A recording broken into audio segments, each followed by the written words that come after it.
குரட்டை விடுறது இருக்குல்ல, அதனால சில பேர் டைவர்ஸ் கூட ஆயிருக்காங்க. அந்த அளவுக்கு சீரியஸா இருக்கு. இது எதனால வருது, அதை அவாய்ட் பண்றதுக்கு என்ன பண்ணணும்? ஓகே.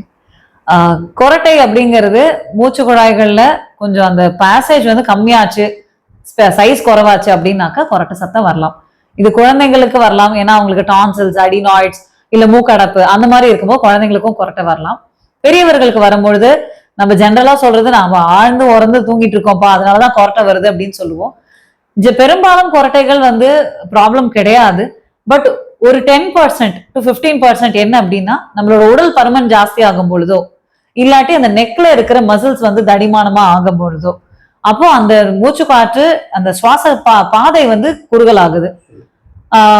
அது குறுகல் ஆகும்போது அந்த கொரட்டை வருது. இந்த கொரட்டைக்கு நடுவுல சப்போஸ் சத்தமே இல்லை, அந்த மாதிரி ஆகுது அப்படின்னாக்கா நம்ம மூச்சே விடலன்னு அர்த்தம்.